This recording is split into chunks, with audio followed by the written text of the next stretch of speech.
Na nossa retrospectiva de hoje, o assunto é agricultura.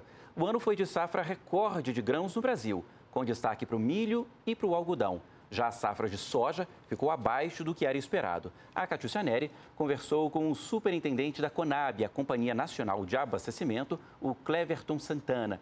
Ele lembrou alguns dos principais pontos de 2019 e falou de expectativas para 2020.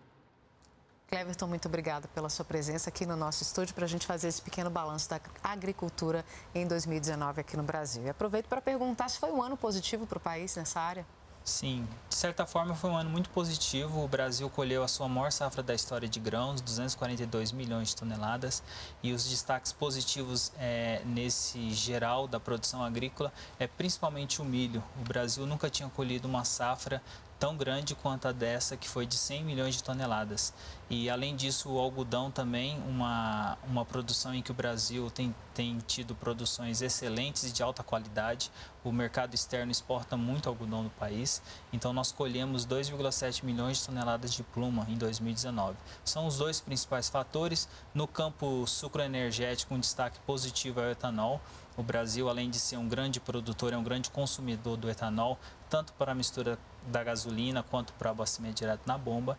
E o Brasil, então, produziu 32 bilhões de litros, um número muito relevante agora em 2019. Você destacou esse aumento do milho aí como uma coisa expressiva do ano. A que se deveu, né? O que motivou essa safra maior? Foi para uma produção, levar para uma produção externa? Foi uma demanda interna? O que foi que motivou isso?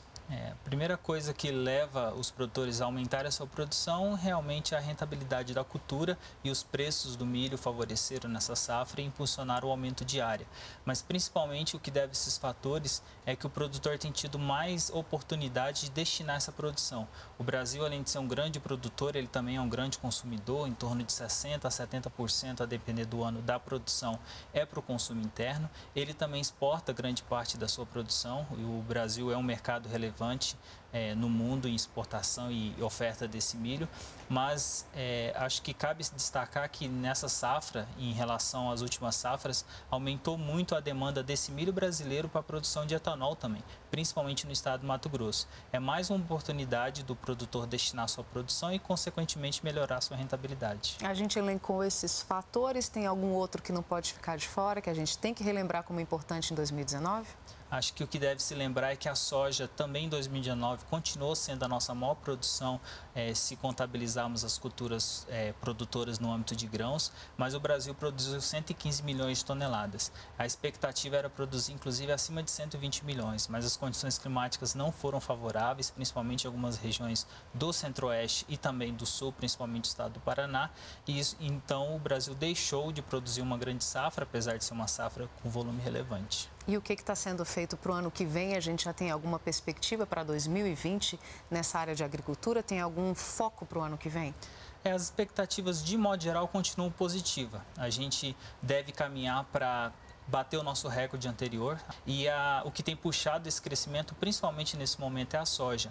A expectativa ainda é de a gente produzir acima de 120 milhões de toneladas, e, se confirmado esse resultado e as condições climáticas estão favorecendo a isso, o Brasil deve se tornar então o maior produtor de soja mundial, ou seja, ultrapassar os Estados Unidos no volume de produção.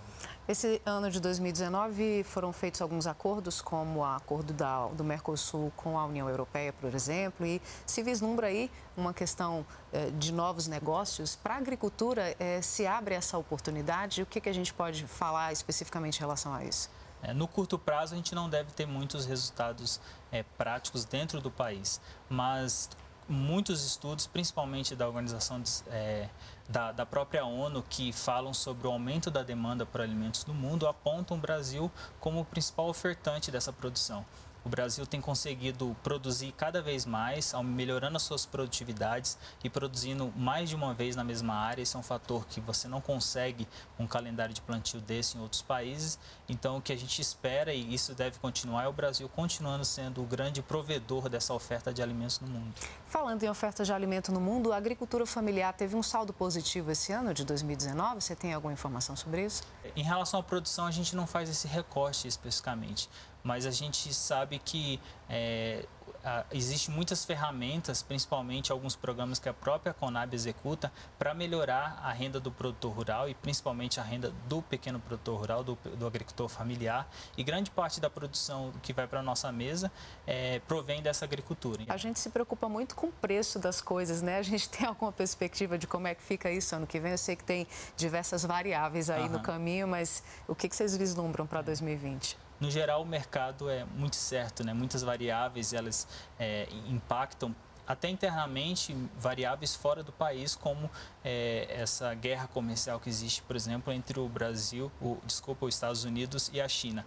Mas o que a gente tem visto nos últimos anos é que tem havido uma adaptação, ou seja, os produtores rurais têm tido melhoria na sua renda. Isso é muito importante porque ajuda a fixar o produtor no campo, a garantir que ele continua a produzir e também, claro, manter esse abastecimento interno nosso coerente. Então, variáveis de preço ocorrem ao longo do tempo e a gente espera que o produtor continue tendo renda e que também isso não seja um impacto na inflação, claro, dos alimentos e que o consumidor brasileiro continue tendo acesso a esses produtos de qualidade. Bom, Cleverton, muito obrigada pela sua participação, por esse pequeno resumo que a gente fez de 2019 e essas estimativas aí para 2020. Muito obrigada mais uma vez. Por nada, estamos à disposição, a gente agradece a participação.